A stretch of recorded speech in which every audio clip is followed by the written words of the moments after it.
La selva de Panamá no tiene piedad con los que llegan con bloqueador solar y cámaras digitales. Es un monstruo verde, un verdugo que te sonríe mientras te prepara el nudo de la horca. Chris y Lisanne, dos chicas holandesas con la piel clara y los ojos llenos de esa inocencia estúpida que solo da la ignorancia, creyeron que el sendero El Pianista era un paseo de domingo. Pero en este lado del mundo, el verde no es esperanza. El verde es el color de la bilis y de la carne que empieza a pudrirse bajo el sol. Imagínalas ahí, abril de 2014. El aire pesa como una manta empapada en sudor y orina de jaguar. El olor no es de flores, no te engañes. Es el hedor del humus, de miles de años de hojas muertas acumulándose una sobre otra. Una alfombra de moho que te traga los pies mientras intentas avanzar. Suben y suben por esa cresta de montaña. Sus pulmones arden con ese aire espeso, cargado de esporas y de una humedad que se te mete en los huesos y te hace sentir que te estás ahogando en seco. Cada paso que dan es un contrato firmado con el diablo. Llevan a un perro con ellas, un tal Blue. El perro sabe. Los animales siempre saben cuando el mar está por picarse o cuando la selva está por cerrar sus fauces. Él corría adelante, quizás intentando advertirles, o quizás simplemente disfrutando de los últimos minutos de sol antes de que la sombra de los árboles las devorara para siempre. Las fotos que dejaron son un insulto a la realidad. Esas sonrisas me dan asco. Son las sonrisas de quien no sabe que ya está muerto, pero que todavía sigue caminando. Es el mismo brillo que he visto en los ojos de los marineros novatos antes de que una ola de 10 metros los barra de la cubierta y los entregue a los tiburones. El pianista termina en una cresta, un mirador donde el mundo parece tuyo.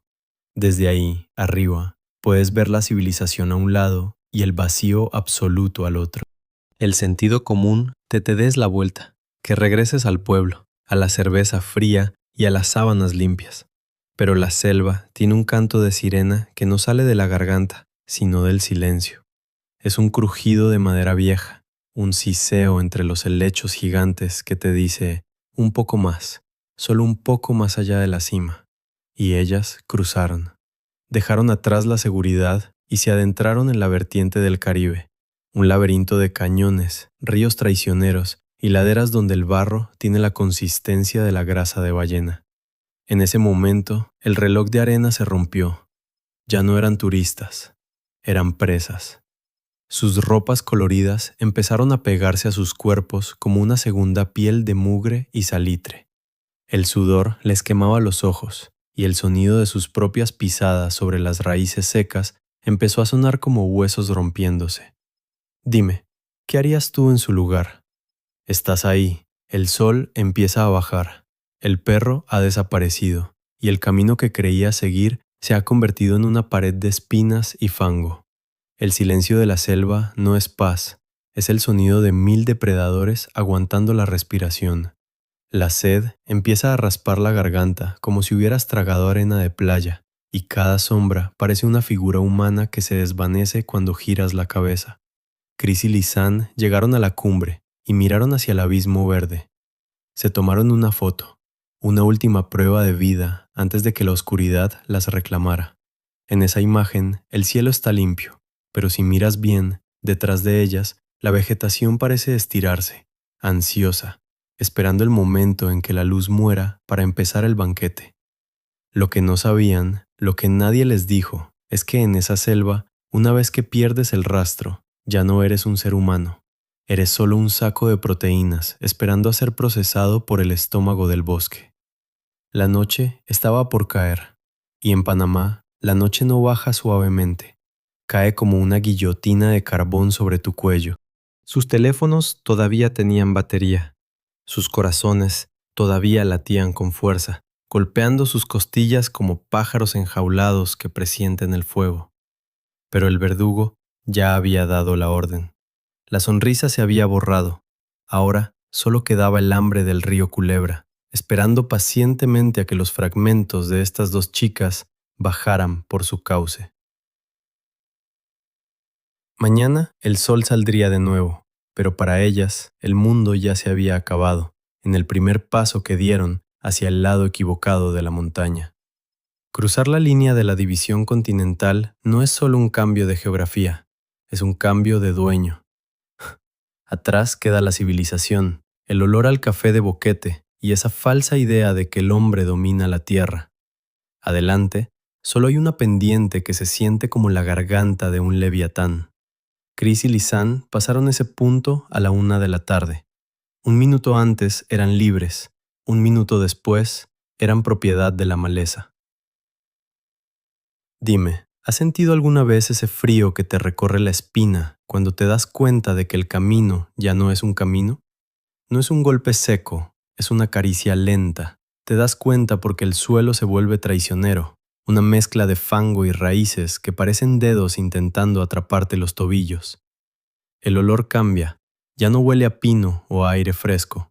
Empieza a oler a descomposición vieja, a ese vaho dulzón y pesado que sale de los manglares cuando la marea baja y deja al descubierto los restos de todo lo que se ahogó. Es un olor que se te pega a la lengua, amargo como la bilis, y que te recuerda que en la selva, como en el mar, todo lo que no nada o vuela termina siendo abono.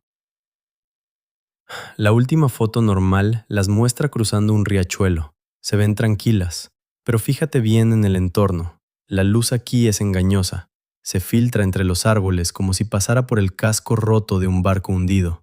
Es una luz verde, enferma. El agua del río no está limpia. Lleva el sedimento de la montaña, un sabor metálico, a sangre y tierra, que te quema la garganta si te atreves a beberla. ¿Y la sed? La sed en la selva es un perro rabioso. Te muerde las entrañas. Aunque estés rodeado de agua, es un veneno que te hincha la lengua hasta que sientes que tienes un trozo de cuero seco en la boca. Ellas siguieron bajando. ¿Por qué? Quizás pensaron que el sendero era un circuito, que después de la curva encontrarían un claro. Pobres diablas. En la náutica decimos que el peor capitán es el que no sabe reconocer cuándo ha perdido el norte. Ellas se adentraron en un laberinto de quebradas donde el eco te juega bromas pesadas. Escuchas un crujido a tu derecha y juras que es alguien caminando, pero solo es la madera vieja rindiéndose al peso del tiempo. El aire se vuelve denso, cargado de un vapor que te empaña la vista y te hace ver figuras donde solo hay sombras. A las 13:54 algo cambió. El tiempo se detuvo. Los registros dicen que fue en ese momento cuando la curiosidad se transformó en pánico. Imagina el silencio, un silencio tan absoluto que puedes escuchar el latido de tu propio corazón chocando contra las costillas, como una rata atrapada en un barril. Intentas mirar hacia atrás, pero la vegetación ya se ha cerrado. La selva es una experta en borrar huellas. En 10 minutos, el rastro por el que viniste ha desaparecido bajo una capa de hojas húmedas y sombras alargadas. Estás sola, estás en medio de la nada y el sol, tu único guía, empieza a esconderse detrás de los picos. Empiezan a aparecer los primeros cortes. Las ramas tienen espinas como anzuelos que te desgarran la ropa y la piel con una facilidad obscena. La sangre atrae a los insectos, nubes de jejenes que te comen vivo, metiéndose en tus oídos, en tu nariz, buscando el calor de tus heridas. No hay brisa aquí abajo. Solo el calor opresivo que te hace sentir que la ropa te asfixia, que cada centímetro de tela es una soga apretándose. Dime, ¿qué harías tú en su lugar? ¿Seguirías bajando hacia el rugido del agua, esperando encontrar una salida, o te quedarías quieta, esperando a que la noche te devore? Ellas eligieron moverse. Un error fatal. En la selva, moverse sin rumbo es como nadar contra una corriente de resaca. Solo logras agotar tus fuerzas antes de que el mar decida tragarte. Sus miradas, antes llenas de planes, empezaron a volverse oscuras, huecas.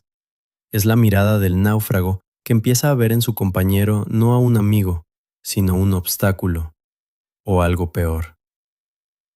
El crujido de las ramas bajo sus pies ya no era un sonido de exploración, era el sonido de la cuenta regresiva. Cada metro que descendían hacia el río Culebra las alejaba de la vida y las acercaba a ese estado de descomposición donde los nombres ya no importan. La humedad les llegaba a los pies dentro de las botas, la piel se les ponía blanca y blanda, desprendiéndose en jirones. Ya no eran Chris y Lisanne, eran carne, carne fresca en un mundo de carroñeros hambrientos. Y entonces llegó la primera llamada, el primer grito digital al vacío, las 16:39. El sol todavía no se iba, pero la oscuridad ya había ganado la batalla en sus cabezas. Sacaron el teléfono con las manos temblorosas, manchadas de barro y sudor. Marcaron el 112. Silencio. Ni una barra de señal, solo el siseo del viento entre las copas de los árboles, riéndose de su tecnología inútil. Ese fue el momento, el punto exacto donde la esperanza murió y empezó la verdadera pesadilla. Lo que viene después no es una historia de supervivencia, es una crónica de una carnicería lenta bajo la mirada indiferente de los árboles. Y lo peor estaba por empezar, porque cuando la luz desaparece por completo, la selva deja de esconderse. El pánico tiene un sonido muy específico, es el zumbido de un teléfono que no conecta.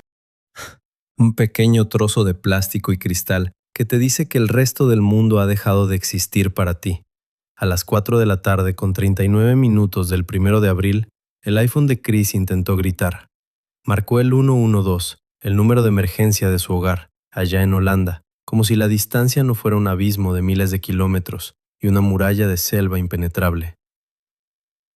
Imagínate el momento. El aire está saturado de ese olor rancio, a orquídeas podridas y tierra mojada, un aroma que se te pega a las fosas nasales y no te deja respirar. La luz ya no es verde, ahora es un gris sucio que lo borra todo. Sus dedos, entumecidos por el frío que empieza a bajar de la montaña, resbalan sobre la pantalla húmeda. No hay señal. En este agujero del infierno, la única señal que recibes es la del hambre de los que te observan desde la maleza. 12 minutos después, el Samsung de Lisanne intentó lo mismo. Otra vez nada. Solo el silencio del bosque que parece burlarse de ellas con el crujido de las ramas secas. Dime, ¿qué harías tú en su lugar? Estás viendo cómo la batería baja punto por punto, como si fuera la sangre escapándose de una herida abierta. Sabes que cada intento fallido es un clavo más en tu ataúd. La sed ya no es solo una molestia, es una lija que te raspa la garganta, dejándola en carne viva. El agua de las hojas tiene sabor a moho y excremento de ave, pero la bebes igual, desesperada, mientras el estómago se te retuerce en calambres que te obligan a doblarte sobre el fango. El miedo empieza a oler, huele a sudor agrio, a ese aroma metálico que desprende el cuerpo cuando sabe que el final está cerca. Pasó la primera noche. El frío de la selva no es como el del mar, que te limpia. Este es un frío que te ensucia, que te cala hasta el tuétano mientras escuchas cómo los árboles se mueven, crujiendo como las maderas de un barco hundiéndose bajo la presión del abismo. A la mañana siguiente volvieron a intentarlo. 8:14 de la mañana. 112. Nada. 10:50 de la mañana. 112. Nada. Es la terquedad del náufrago que sigue achicando agua aunque el bote ya esté partido a la mitad. Sus ojos ya no tienen ese brillo de la cima de la montaña. Ahora son dos pozos de sombra, rodeados de ojeras negras y piel cuarteada por la sal del llanto y la falta de sueño. Aquí es donde la mente empieza a romperse. Empiezas a ver cosas. Crees ver una luz entre los troncos, crees escuchar el motor de un helicóptero, pero solo es el zumbido de los tábanos que ya han empezado a poner sus huevos en tus heridas abiertas. La carne de sus pies, metida en esas botas húmedas, empieza a macerarse, a volverse blanca y blanda como el tocino de una ballena muerta en la orilla. Cada paso es un martirio, pero no pueden quedarse quietas. Si te quedas quieta en la selva, te conviertes en parte del paisaje, y el paisaje es devorador. El día 2 de abril, los intentos de llamada se vuelven más espaciados. Es el ahorro de la desesperación. Saben que cuando esa luz de la pantalla se apague por última vez, se quedarán ciegas en un mundo de garras y colmillos. He visto hombres en alta mar mirar sus cantimploras vacías con la misma devoción con la que estas chicas miraban sus teléfonos. Es una idolatría patética. Esperan un milagro de un satélite que no las ve, mientras el barro les sube por las piernas como una gangrena fría. Y entonces, el silencio digital se prolonga. Pasan las horas. El registro muestra que los teléfonos se encendían solo para comprobar la señal y se apagaban rápidamente. Una agonía controlada. Para el 3 de abril, la moral debe haber sido un cadáver putrefacto. La mirada de una a la otra ya no buscaba consuelo, buscaba una respuesta que ninguna tenía. Cuando el hambre te muerde el espinazo y el agua te enferma las entrañas, el ser humano vuelve a su estado más primitivo. Te conviertes en un animal que solo quiere sobrevivir un minuto más, aunque ese minuto sea puro dolor. Dime, ¿puedes olerlo? Es el olor del fracaso. El olor de la tecnología rindiéndose ante la prehistoria. Los teléfonos seguían vivos, pero ellas ya se estaban desvaneciendo. El 5 de abril, el iPhone se encendió a las 13:37 y permaneció activo por un largo tiempo, pero no hubo llamadas, solo... Espera, ¿qué estaban haciendo? Miraban fotos de sus familias mientras el olor a descomposición empezaba a emanar de sus propias extremidades. ¿O simplemente se quedaron mirando la pantalla, hipnotizadas por el último rastro de luz en un mundo que se había vuelto negro? Para cuando los rescatistas empezaron a gritar sus nombres en el bosque, ellas ya eran fantasmas que arrastraban sus pies desollados por el lecho del río. El 6 de abril, alguien intentó entrar al teléfono de Chris con el código PIN equivocado. Una vez, 2 veces, 3 veces. Dedos torpes, quizás hinchados, quizás no eran sus dedos. La selva no solo te quita la vida, te quita la identidad antes de masticarte los huesos. La soga se está apretando y lo que viene ahora es lo que pasa cuando la luz se apaga de verdad y la cámara empieza a disparar en la oscuridad total, porque alguien o algo quería que viéramos lo que hay en el corazón de las tinieblas.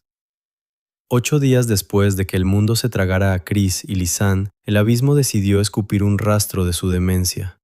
Entre la 1 y las 4 de la madrugada del 8 de abril, alguien apretó el disparador de la cámara 90 veces. 90 disparos de flash en medio de una oscuridad tan densa que podrías cortarla con un cuchillo de desollar. No era fotografía, era un grito mudo de luz contra una pared de sombras que no paraba de avanzar. Dime, ¿has estado alguna vez en la bodega de un barco hundiéndose, sin más luz que el chispazo de un cable roto? Así se siente mirar esas imágenes. El olor en ese lugar debía ser insoportable.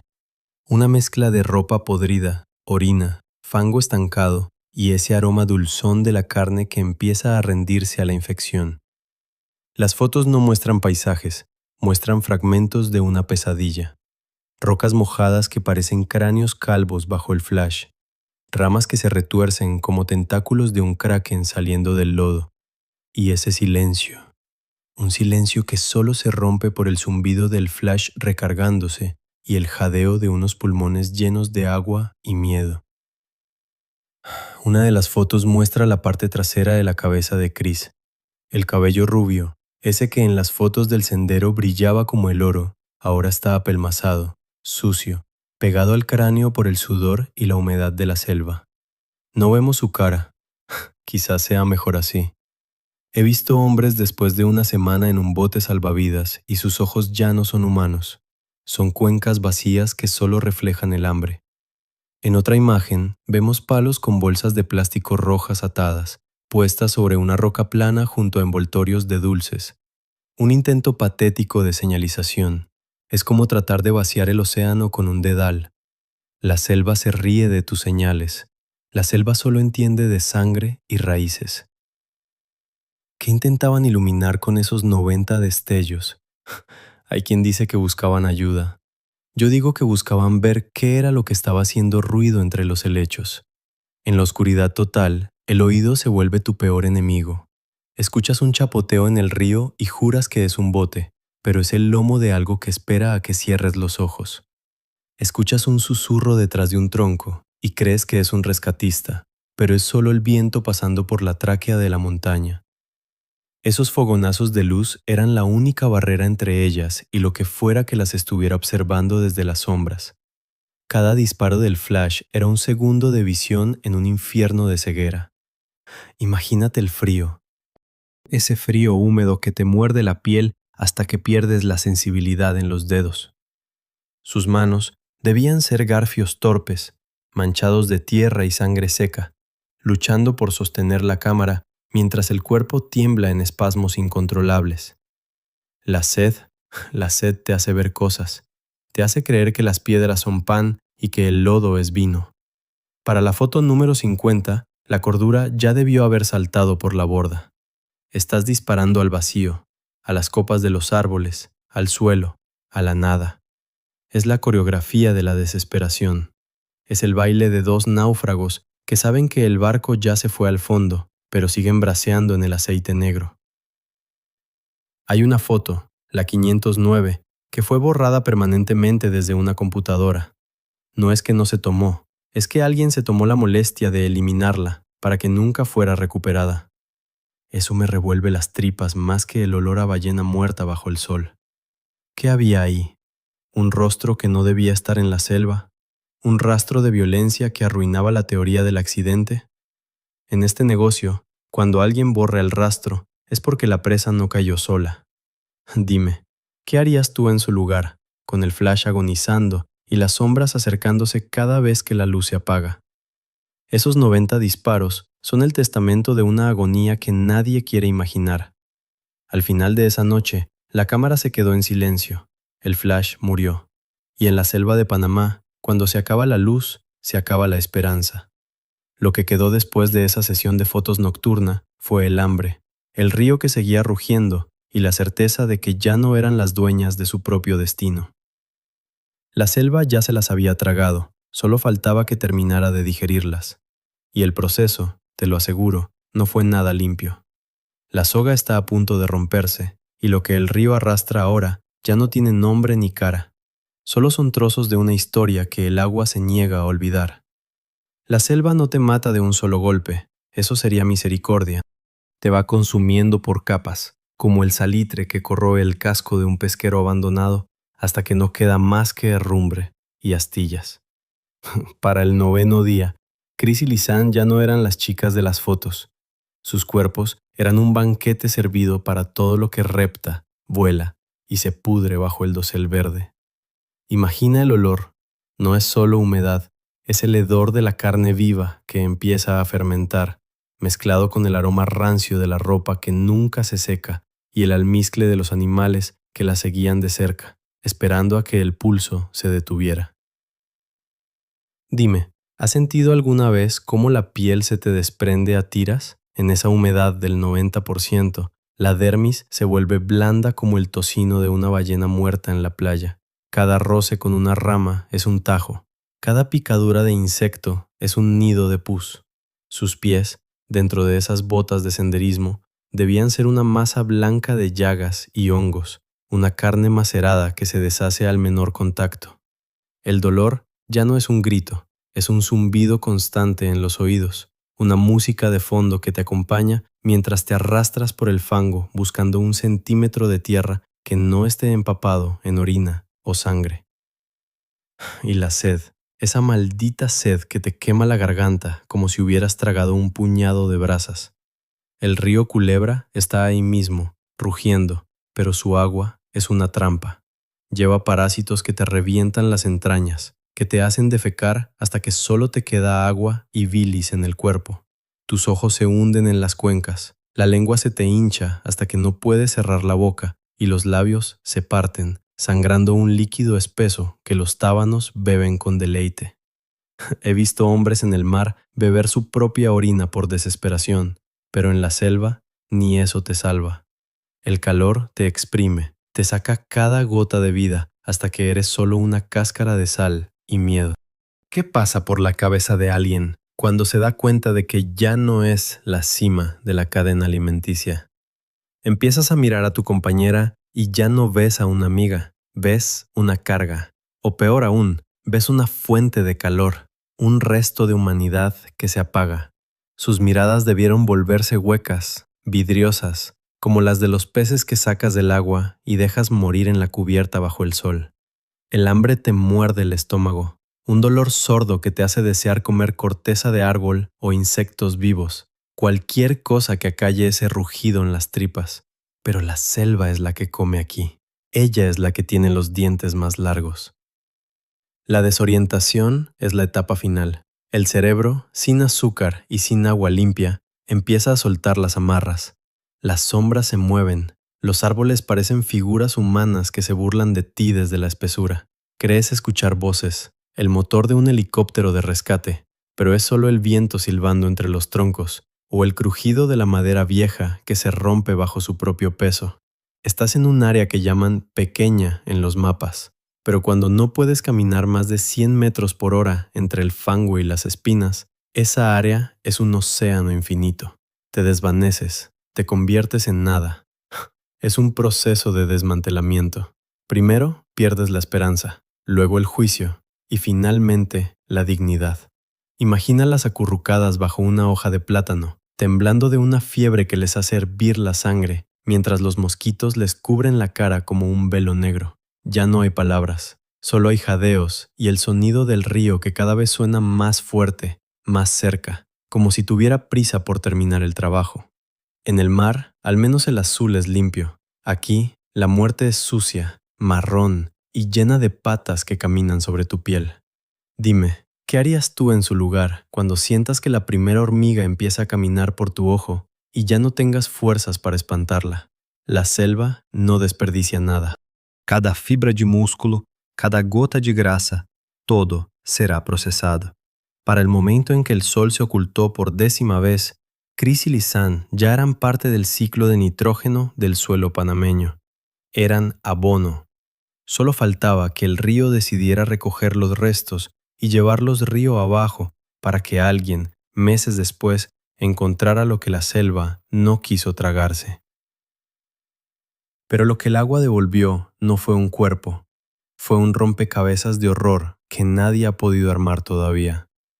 La soga está tensa y el nudo se va a apretar en el momento en que esa mochila azul aparezca flotando en el barro, porque lo que hay dentro no es supervivencia. Es una declaración de guerra de la naturaleza contra la lógica humana. 10 semanas.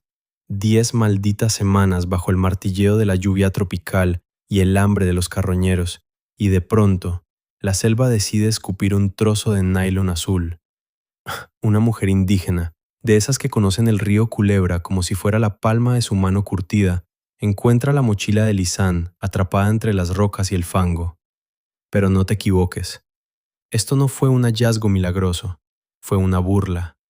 El río te quita la vida y luego te devuelve tus pertenencias como si fuera un cobrador de deudas cínico que se queda con el oro y te tira el cuero seco a la cara.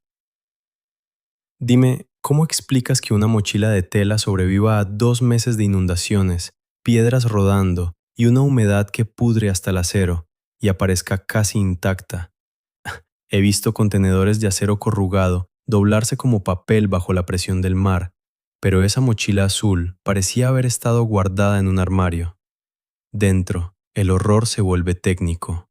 Los 2 teléfonos, la cámara Canon, los 2 pares de sostenes baratos, los anteojos de sol de Chris, el pasaporte y un poco de efectivo.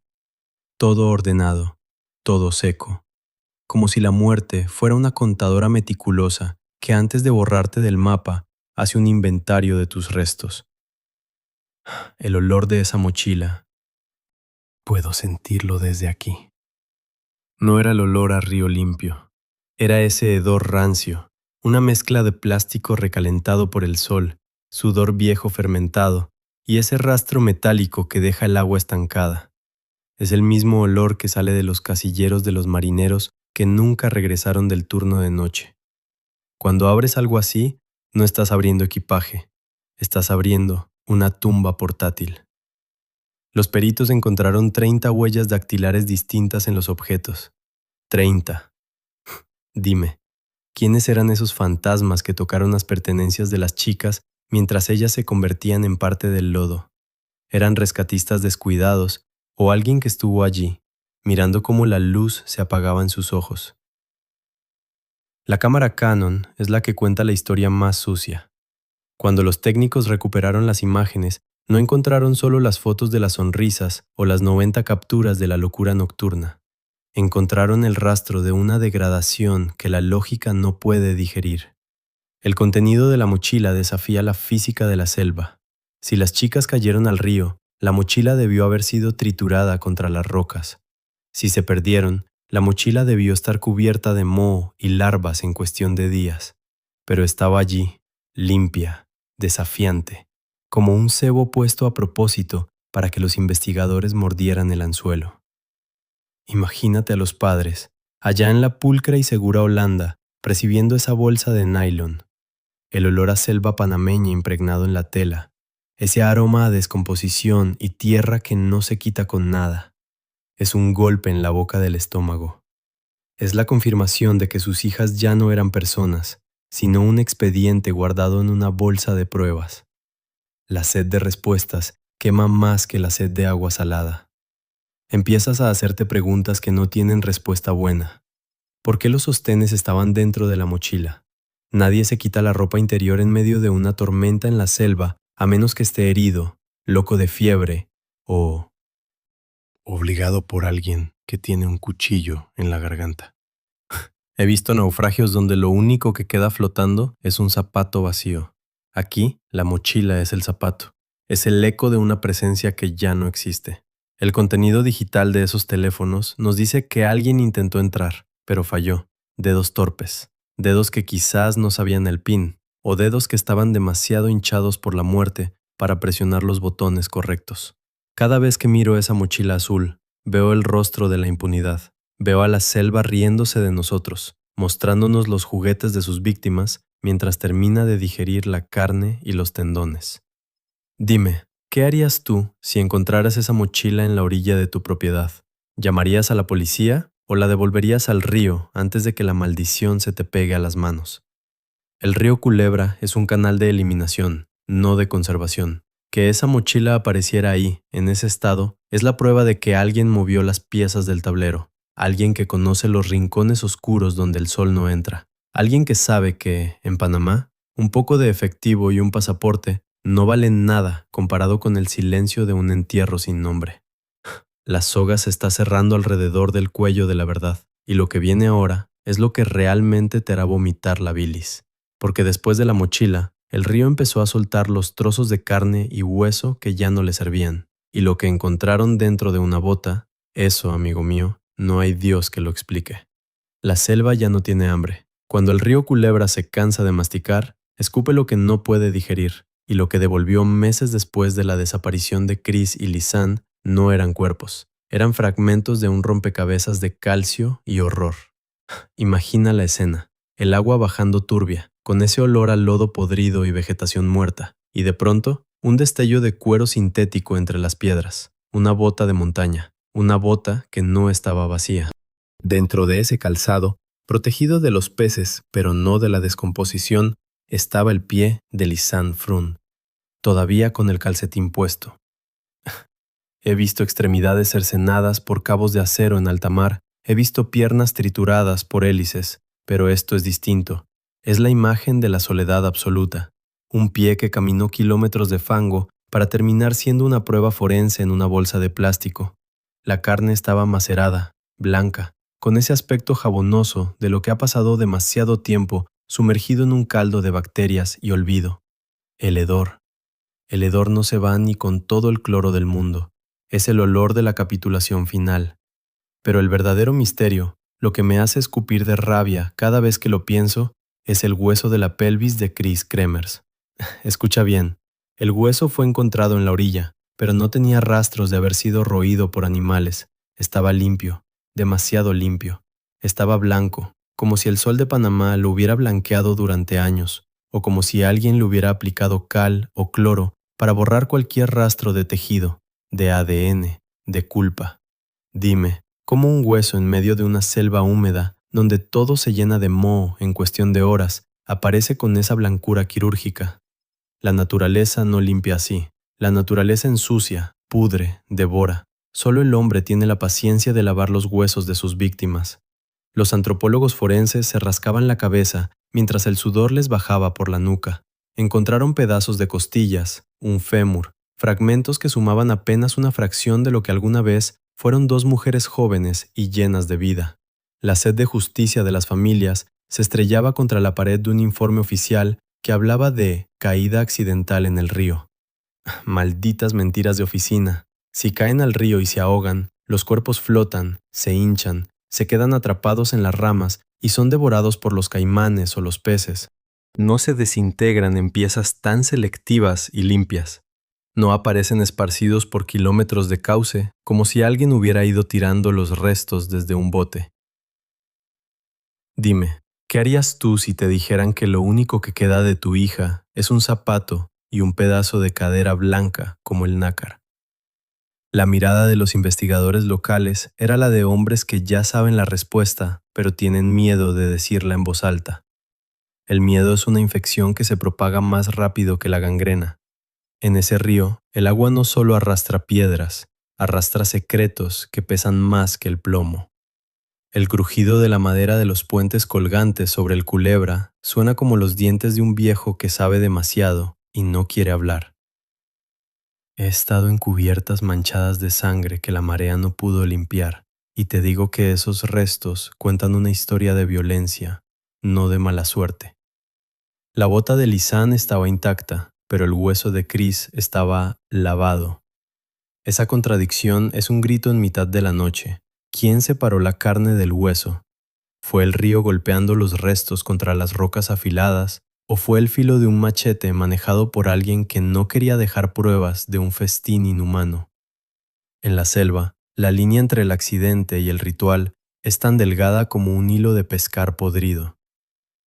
Y luego están los cabellos, mechones de pelo rubio encontrados entre el fango. El cabello es lo último que se pudre, lo último que la tierra acepta. Ver esos hilos dorados mezclados con el barro negro es la imagen más cruda de lo que significa perderse en Panamá. Ya no hay esperanza de encontrar una tumba donde llorar. Solo hay fragmentos numerados en cajas de cartón bajo una luz de neón en una morgue que huele a formol y fracaso. Dime, ¿puedes sentir el frío de ese laboratorio mientras los médicos pesan los gramos de hueso que quedan? Es la contabilidad de la tragedia.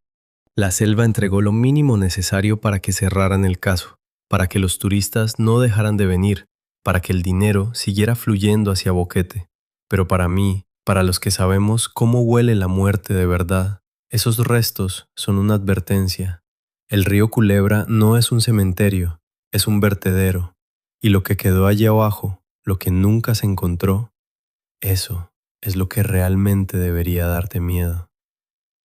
Porque si el río solo devolvió el pie y la pelvis, ¿quién se quedó con el resto? La soga está casi cerrada, solo queda una sombra, la sombra de los que caminan por esos senderos sin ser vistos, esperando la próxima sonrisa que se pierda en el verde. Y esa sombra, amigo mío, no es un fantasma. Tiene manos, tiene ojos y tiene hambre. La selva no es un lugar solitario, es un lugar donde no te dejan ver quién te acompaña. Oficialmente, Chris y Lisanne se resbalaron, se golpearon y el río hizo el resto. Una historia limpia para que los turistas sigan gastando sus dólares en Boquete. Pero yo he pasado suficiente tiempo en cubiertas aceitosas para saber cuándo un naufragio ha sido provocado. En este rincón del mundo, el verde tiene ojos, y esos ojos no pertenecen siempre a los jaguares. Hay hombres que viven en las sombras de los helechos gigantes, hombres que conocen cada paso en falso, cada debilidad de un extranjero que camina con una cámara al cuello y la guardia baja. Dime, ¿te has preguntado por qué el guía que debía acompañarlas al día siguiente fue el mismo que encontró pistas cruciales? En el mar, el que primero grita «¡Hombre al agua!» a veces es el que lo empujó por la borda. El guía Feliciano, los locales que guardan un silencio sepulcral, las inconsistencias en las horas de salida, todo huele a pescado podrido bajo el sol de mediodía. Hay testimonios de jóvenes que vieron a las chicas en una camioneta roja, risas que se apagaron antes de llegar al sendero. Pero claro, en Panamá, como en un motín en alta mar, el que habla termina alimentando a los tiburones. Ese hueso de pelvis de Chris, blanco, lavado, impoluto. Eso no lo hace el agua de río, ni las bacterias, ni el tiempo. Eso lo hace la mano del hombre. Alguien se tomó el trabajo de limpiar esos restos, de despojar la carne de la evidencia. He visto carniceros en barcos factoría trabajar con menos precisión. Si fue un accidente, ¿quién borró la foto 509 de la cámara? No fue un error digital, fue una eliminación quirúrgica desde una computadora. Alguien tuvo esa cámara en sus manos, manchadas de barro y sangre, y decidió que el mundo no estaba listo para ver lo que esa lente capturó en el último suspiro de las holandesas. Imagínate el pánico de saber que no estás perdida, sino que estás siendo cazada, que cada crujido de la madera en la oscuridad no es una rama rompiéndose, sino un paso que se detiene justo cuando tú te detienes. El olor de un hombre que lleva días sin lavarse, mezclado con el tabaco barato y el sudor rancio, escondido detrás de una cortina de lianas. Esa es la verdadera sombra de terceros. No son fantasmas. Son depredadores de carne y hueso que saben que en la selva los gritos se los traga el viento antes de que lleguen a oídos de Dios. ¿Y qué me dices de la pandilla de locales que murieron en accidentes extraños meses después? Un ahogado aquí, un apuñalado allá. Es la limpieza de la cubierta después de una tormenta de sangre. Los cabos sueltos se cortan y se tiran al abismo. En un pueblo pequeño, el miedo es la ley más fuerte.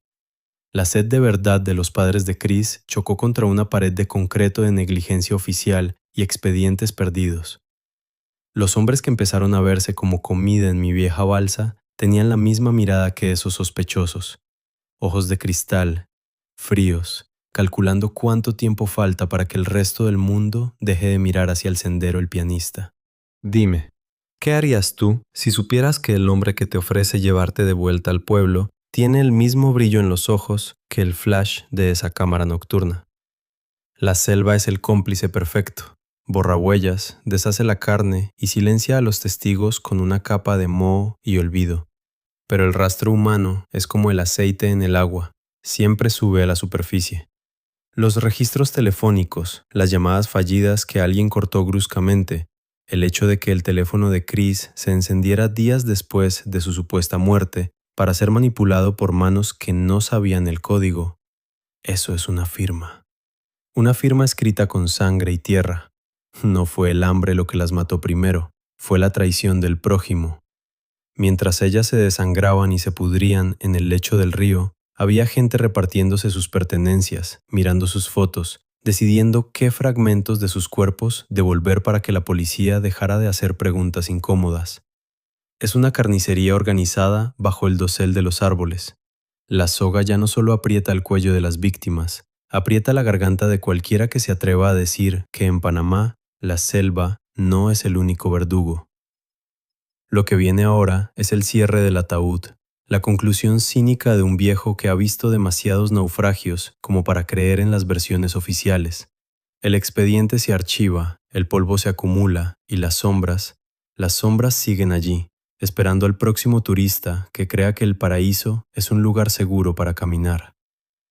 El expediente de Chris y Lisanne está cerrado, sellado con la misma cera con la que se tapan las botellas de ron barato para que no se escape el olor a podrido. Un sello oficial, una firma de un burócrata que nunca ha sentido el barro tragándole las botas, y listo. Accidente. Fin de la historia. Pero tú y yo sabemos que en el mar y en la selva, la palabra accidente es solo el sudario con el que envuelven la incompetencia o la complicidad. Se archivó la carpeta, se limpiaron los escritorios y se dejó que el polvo hiciera el resto del trabajo que el río Culebra no terminó de completar. Dime, ¿qué valor tiene la verdad cuando el negocio es el olvido? Boquete sigue ahí, verde y brillante, vendiendo tours a incautos que creen que el peligro es algo que solo pasa en las películas. El sendero del pianista sigue abierto, esperando que otras botas nuevas, sin una sola mancha de sangre, vuelvan a pisar las raíces que una vez se alimentaron de la carne de dos holandesas. El olor de la selva no ha cambiado, sigue siendo ese perfume pesado, a flores que se mueren y a tierra que tiene demasiada hambre. Es el mismo aroma que sale de la bodega de un barco carguero que lleva semanas transportando fruta podrida y ratas muertas. He visto a muchos hombres hundirse buscando un puerto que no existe. La justicia es uno de esos puertos.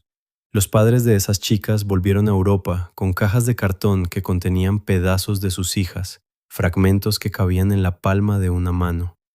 ¿Eso es un cierre? No me hagas reír. Es una amputación del alma. El expediente dice que se perdieron, que el frío las mató, que el agua las deshizo. Pero las fotos borradas, los teléfonos manipulados por manos extrañas y esos huesos blanqueados con una precisión que da asco, eso no está en el resumen oficial. Eso se queda en las sombras, como los tiburones que nadan debajo de la quilla esperando a que caigas. La sed de respuestas nunca se apaga. Te quema la garganta como el agua salada cuando llevas 3 días a la deriva. Te raspa, te agrieta los labios y te hace ver visiones. Pero en Panamá, el silencio es un recurso natural más valioso que el oro. El guía, los locales, los investigadores que miraron hacia otro lado mientras la evidencia se evaporaba como la niebla de la mañana, todos son parte del mismo casco oxidado. Si hablas, te hundes. Si callas, sobrevives. Es la ley del mar aplicada a la montaña. El crujido de la madera vieja de este caso no es por el peso de los años, es por la presión de las mentiras que lo sostienen. Mira de nuevo esa última foto de Chris en el mirador. Sus ojos todavía reflejan la luz del sol. Ella no sabía que estaba posando para su propia esquela. No sabía que en unas pocas horas su nombre pasaría a ser una etiqueta en una bolsa de plástico de la morgue. Ese es el verdadero horror, la fragilidad de nuestra civilización cuando se enfrenta a la indiferencia de la naturaleza y a la oscuridad del corazón humano. Somos carne, amigo mío, solo carne que camina, esperando ser procesada por los dientes del mundo. Dime, ¿qué harías tú en su lugar ahora que sabes que nadie te está buscando de verdad? Ahora que sabes que tu muerte será un trámite administrativo para no espantar al turismo. La selva ha vuelto a crecer sobre los lugares donde ellas lloraron. El río ha arrastrado el resto de sus huesos hacia el océano, dispersándolos hasta que no quede nada más que sal y olvido. El expediente está archivado, sí, pero las sombras en el sendero no se han ido. Están ahí, agazapadas, esperando a que el próximo viajero se detenga a tomarse una foto en el punto de no retorno. No busques justicia en un lugar donde la tierra se traga los gritos. No busques lógica en un infierno que se viste de paraíso. Chris y Lisanne son ahora parte del mito, una advertencia escrita con calcio en el fondo de una quebrada. Yo apago mi cigarro y cierro este libro de bitácora, pero el olor a descomposición se queda pegado a mis manos. La próxima vez que sientas que la selva te sonríe, recuerda el hueso de la pelvis blanco como la cal. Recuerda que el verdugo no siempre usa máscara. A veces solo usa un par de botas y una sonrisa de local. Vete a casa, cierra la puerta y reza para que nunca tengas que marcar el 112 en un lugar donde los únicos que contestan son los grillos y el sonido de alguien afilando un machete detrás de ti. El caso está cerrado, pero la herida sigue abierta y sangrando en mitad de Panamá. Buen viaje, si es que te atreves a dar el primer paso. El mar siempre reclama lo suyo y la selva nunca deja de tener hambre.